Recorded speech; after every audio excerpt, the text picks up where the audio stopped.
বকুত বিশেষভাৱে সক্ষম দুৰন্ত প্ৰতিভা সম্পন্ন শিল্পী পূৰ্ণিমা পাল সম্প্ৰতি সৰ্যাগত সহায়ৰ হাত বিচাৰি হাহাকাৰ কামৰূপ জিলাৰ বকুৰ এগৰাকী বিশেষভাৱে সক্ষম দুৰন্ত প্ৰতিভা সম্পন্ন শিল্পীৰ হৈছে পূৰ্ণিমা পাল অদম্য মানসিক শক্তি দুৰ্বাৰ হেঁপাহ আৰু একাগ্ৰতাৰে পূৰ্ণিমাই কৰি আহিছিল ইটোৰ পিছত সিটো নতুন নতুন উদ্ভাৱন কাৰ্য বিশেষভাৱে সক্ষম এগৰাকী ছোৱালী হৈও দুৰন্ত মানসিক শক্তিৰে শিল্পীৰ প্ৰতিভা বিকাশ কৰি আহিছে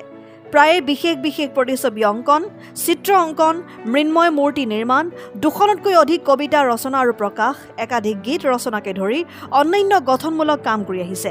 পূৰ্ণিমাৰ নিজাকৈ চন্দ্ৰকলা আৰ্ট স্কুল নামৰ আৰ্ট স্কুল এখনো চলি আছে পূৰ্ণিমাই জীৱনকালত বহু মহান মনীষীৰ চিত্ৰ অংকন কৰি সমাজৰ পৰা আশীৰ্বাদ লাভ কৰিছিল এগৰাকী অফুৰন্ত প্ৰতিভাৰ পূৰ্ণিমা সম্প্ৰতি দুৰাৰোগ্য ৰোগত আক্ৰান্ত হৈ সৰ্যাগত হৈ আছে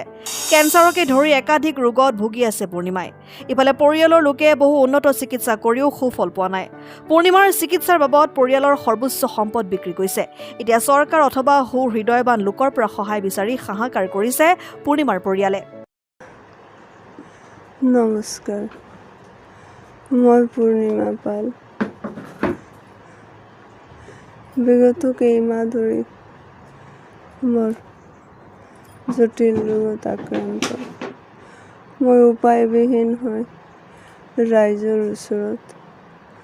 সাহায্য বিচাৰিছোঁ অনুগ্ৰহ কৰি সকলোৱে যেন মোক অকণমান সহায় সহযোগিতা কৰে যেন আৰু 2টা দিন জীয়াই থাকিব পাৰোঁ ৰাইজৰ পৰা আশা কৰিলোঁ যেন এইখিনি সহায় মোক কৰে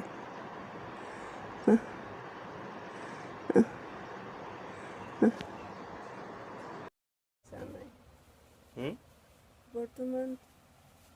মোৰ কাৰণে চৰকাৰী চিকিৎসা নাই চিকিৎসা নাই তাৰমানে নেকি নাই বিবৰুৱা হস্পিটেলৰ পৰা ডাইৰেক্ট কৈছে যে চিকিৎসাই নাই কেমোথেৰাপিয়ে হা কাম নকৰে কেমোথেৰাপিয়ে কাম নকৰোঁ বুলি কৈছে মানে ডক্টৰে কৈছে আৰু দিব নোৱাৰে কিমান দিন আছিল বিবৰুৱা হস্পিটেলত মই আগতেতো 12টা কেমোথেৰাপি হৈছিল 12টা কেমোথেৰাপি হৈছিল এই লাষ্ট কেতিয়া হ'ল অপাৰেশ্যন 2024 অপাৰেশ্যন হৈছিল নাই 2021 অপাৰেশ্যন আৰু তাৰপিছতে গল ব্লাডাৰটোৰ অপাৰেশ্যন কৰিব নোৱাৰিলে সেইটো থাকি গ'ল তাৰপিছতে এতিয়া বেছি হৈ গ'ল তো কৈছে এতিয়া কেমোথেৰাপি দিব নোৱাৰে তো এতিয়া প্ৰাইভেটত এই কেইদিনমান পিছে যায় পানীটো ওলাই আনিব লাগে চৰকাৰী হস্পিটেল বিবৰুৱা কেঞ্চাৰ হস্পিটেলত তাৰমানে তোমাৰ চিকিৎসাটো নাই মানে ব্যক্তিগত চিকিৎসালয়ত চিকিৎসা কৰিবৰ কাৰণে মানে ডক্টৰে পৰামৰ্শ দিছে হয় মানে চৰকাৰী চিকিৎসালয়ত চিকিৎসা নাই কিন্তু ব্যক্তিগত চিকিৎসালয়ত চিকিৎসাটো হয় হয় হয় নেকি মানে কিবা কিয় ক'লে সেনেকৈ চৰকাৰী চিকিৎসালয়ত চিকিৎসা মানে নাই বুলি এতিয়া তেওঁলোকে হয়তো সাধাৰণ কেয়াৰটো লয় মানে যদিও ৰোগীটো ভাল নহয় জীয়াই থকা কেইদিন আৰু এই পানীটো ওলাই দিয়ে তাতে থাকিব লাগে মানে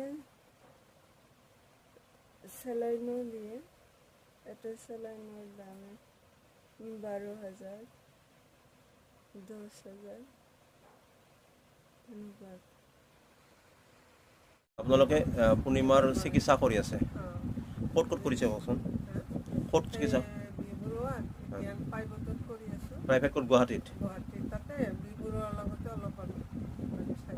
এবাৰত কিমান টকা খৰচা হয় আপোনালোকৰ 4 দিন থাকিলেও 35,000 4বাৰ নেওয়া হয় 40,000কে 4বাৰ গ'ল 4বাৰ গ'লো আৰু 4বাৰ গ'লো 4বাৰ এনেকৈ এটা চেলাইনৰ দাম কিমান এটা চেলুনৰ দাম নিছে সিহঁতে 8,000 টকা 8,000 টকা নিছে তাৰপিছত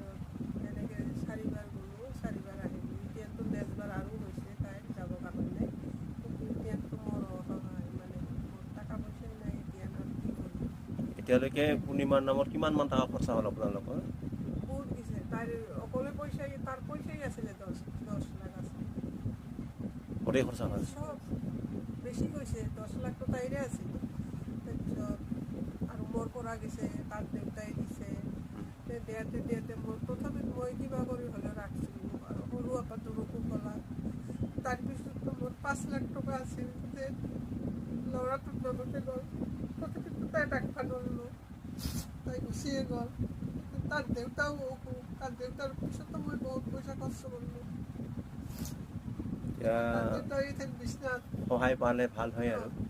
এতিয়া কোনোবাই যদি অলপ সহায় কৰে তেনেহ'লে আপিটোত দুই এবাৰ মই দিব পাৰোঁ নহ'লে মই বাচাবৰ কাৰণেতো বহুত চেষ্টা কৰিছিলোঁ কিন্তু আৰু কি কৰিম কৰি তেনেকুৱা থৈ ৰৈছোঁ নহ'লে মই বেলেগক দেওয়া মানুহ আছিলোঁ বিষ্ণু কিন্তু এতিয়া মই নিজেই মানে বেলেগক